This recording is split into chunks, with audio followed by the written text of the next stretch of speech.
We have continuing coverage this morning on a problem that is impacting thousands of Georgians who rely on SNAP benefits. We first started hearing about reports of fraud last fall, and we're still hearing people reach out to us claiming their benefits were stolen. Morning reporter Freya Barr has been following this story since October. So Freya, what is the latest update from the state on this? The Department of Human Services extended their deadline to protect and replace stolen SNAP benefits to December 21st of last year. Now, even though it's a new year, we're still learning families are still facing the problems we started hearing about a few months ago.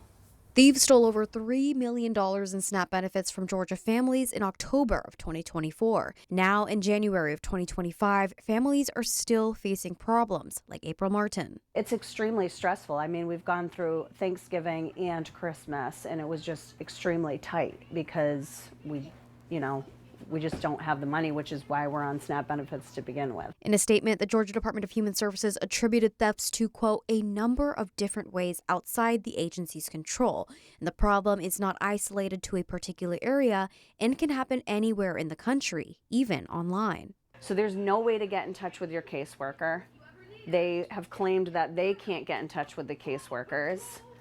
I have asked to talk to supervisors at Lawrence County. They say there are no supervisors. I never had an issue with Forsyth office. I don't know if it's just this office or if it's all DFACS workers. Mothers like Martin and Mishandri Rawls told us when they try to get in touch with the state about their claims, they run into more problems.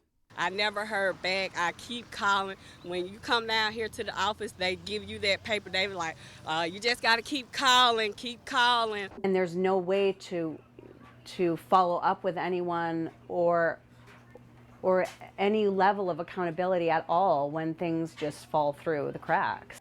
According to the communications director, Ellen Brown, they, quote, are exploring options to further improve card security and to increase the tools available to protect customers' benefits against fraud. As for how the agency plans to monitor and evaluate the effectiveness of new fraud strategies in 2025, quote, that will depend on what we decide to pursue in terms of strategies. And think about people that's in the stores and they done check their cards and before they get to the cash register and they getting ready to swipe their card and there's no benefits. Now, according to the state, Congress passed a law that requires states to replace benefits stolen between October 1st of 2022 through the end of September 2024. It was revised to extend the deadline through December 21st, but we're still waiting to hear back from the state about what folks can do if their benefits were stolen after that date. We'll continue to keep folks updated as we learn more. Caitlin? Tough situation for a lot of families. Hopefully they can get that all resolved. Thank you, Freya. The state has tips for how to protect your benefits. That includes protecting your PIN number, looking for skimming devices before using your card, and protecting your sensitive information.